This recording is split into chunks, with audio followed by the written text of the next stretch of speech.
Our next guest is one of, if not the best actors on television. He plays the poisonous patriarch Logan Roy on Succession. Watch all 3 seasons on HBO Max now. Please welcome Brian Cox.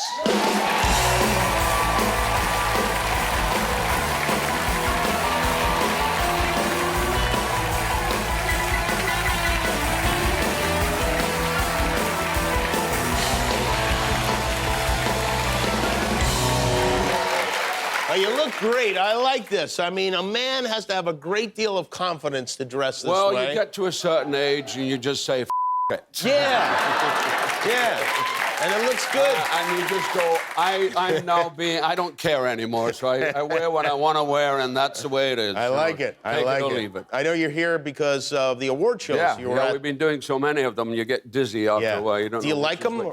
Yes, I do, because you get a chance to meet people. You know, I mean, one of the things about our profession is we never see one another. You know, we work together, but we never see one another. So my particular favorite is the AFI dinner, because with the AFI lunch, it's a very relaxed affair, and you get to meet, you know, all your colleagues for many, many years, you know. And who'd you run into that you were very excited to run into? Well, Morgan Freeman. Oh, who is that's a pretty good one, yeah. Great respect for God himself. Yeah, I mean, he is God, indeed. In fact, he did a program called God. It's a documentary thing. Yes. But he'd forgotten that he did the documentary because he kept saying, yeah, I did Bruce Almighty. I said, no, not that God, the other God. He said, oh, yeah. So, yeah, I'm with you now. Yes, he did do that. He was here talking about that when that came out. Well, it's great to see you. Nice and by the way, last night you were nominated at the Critics' Choice Award. You and Jeremy Strong were in the same category, nominated for Best Actor, and the guy from the actor from Squid Game won. Don't you think Jeremy should withdraw his name from consideration so as not to split votes? Well, in deference to you. Well, go ahead. Yes, he should, but no. Not at all. Do you remember the first award show you ever went to? Yeah, the first award show I ever went to was a disaster. I mean, I won, actually, fun enough. But it was before that, because I was told I had to pick up an award for Glenda Jackson. Okay. So one of these minions came to me and said, "Now, Brian Cox?" I said, "Yeah, now you're going to accept the award for Glenda Jackson because she can't be here." And I said, "Oh." I said, I didn't know about this because I'm here we know you're here in another capacity, but you have to set the award for Glenda Jackson. Are you okay with that?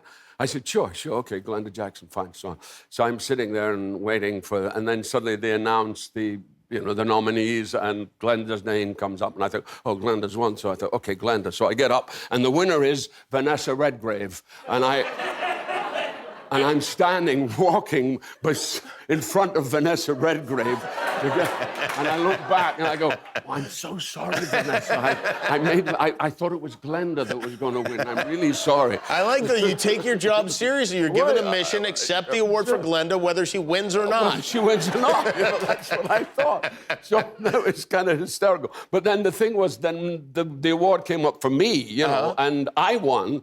But I was so terrified. I was just sitting like this, thinking, I don't know if I want to get up. And the lady kept nudging me, saying, you've won, get up. And I'm going, well, they may have made a mistake because You wrote about a lot of, one of the, truly honest and interesting celebrity autobiographies. Thank you. You got a lot of attention. It's on Amazon, by the way. You can buy it quite easily. It's on Amazon. It's called Putting the Rabbit in the Hat.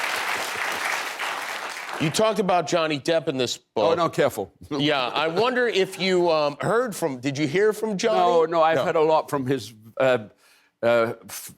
they call it a fan club, but I think it's some kind of CIA agency that works on his behalf, and they weren't too happy. In fact, I've written an addendum to this book. Oh, you have? If we ever get to paperback, it's going to be published in the UK in paperback. And because I just thought I was being a bit harsh. And you know what it's like. You go for the easy joke, and I went for the easy joke. Oh, and boy, do I know.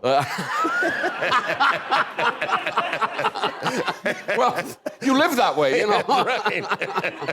So that was what happened, and I sort of regretted it. Oh, did you really? Yeah. Because I'm not like that normally, but I was just being a bit glib, you know, a bit flip, and I was a little bit flip. Can't you say you're misquoted?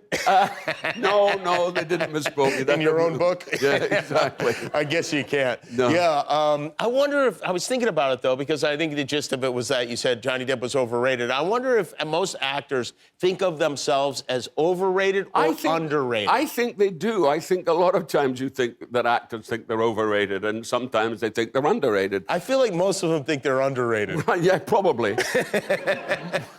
Let's put it this way. Most of them think they're not rated at all. I see. Okay. All right. You put an index in the book, which is nice. It's actually, I was looking at it during the commercial break, because then you can just look for anybody you want to see your thoughts on or your stories about. I'm not in here, by the way. Maybe the paperback. Maybe you and I should do something crazy together so I get in the paperback. It's funny about indexes, because I think you and I have one thing in common, that we look at indexes to see if our name is there. Of course. And then we get well pissed off that our name isn't there. I think they should put it in the front of the book. I don't know why it's at the back. I don't know if you know, I grew up in Las Vegas, and I was interested to learn that you got married in Las Vegas. I did indeed. Because I would imagine you getting married on like a cliff in a church that's like 8,000 years old. No. We got married at the Little White Chapel. Oh, wow. My wife and I've been married now 20-odd years, and oh, by the way, hi, honey. And the boys, two boys. Anyway, so we were in Austin, and I was making a film with Dennis Quaid, actually, and she had been in India, and she came back, and we were discussing whether we were going to separate. And then we decided, we should get married. You know how these good discussions go. You start, let's separate. And then we thought, no, let's get married. Yeah. So we thought, where do we go and get married? And then we realized, they marry people in Las Vegas quite quickly. And she wanted an Elvis wedding, and I said, absolutely not. I am not going to be married by an Elvis impersonator over my dead body. And she said, okay, that's fine. So we heard about this little white chapel, so we went to the little white chapel, and the lady was so nice, and her mother played the piano. Well, her mother played, when we walked down the aisle, her mother played the theme from Braveheart. Really? Yeah. As a nod to you and your roots. But she didn't even know that I was in the film of Braveheart. This is good, we'll play this. Well, or how the movie ended, I guess. Yeah. Exactly. I've told you before, you are just unbelievably great as Logan Roy in Succession, and so believable that it's even weird to talk to you. And now this show is so popular on HBO, and your character and you yourself are so popular on HBO that you've joined the cast of another very popular HBO show, and we have an exclusive clip of that here for you tonight. Wait, are you in the play? What play? Oklahoma. Oh, my God. Do I look like I'm in Oklahoma?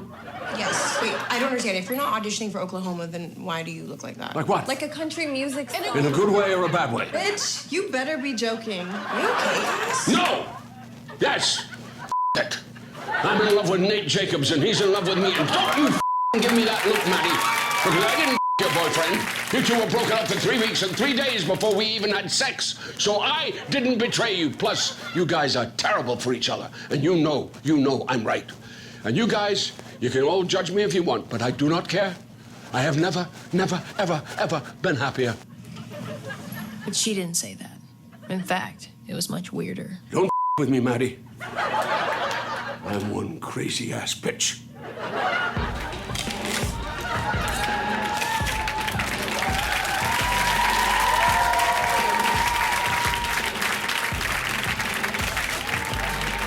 Sometimes it is a big competition. Well, all seasons of Succession and Euphoria on HBO Max right now. The great Brian Cox, everybody. Thank you, Brian. We'll be back with Sebastian Yatra. Congratulations on making it to the end of a YouTube video. Why not celebrate by clicking the subscribe button? You earned it.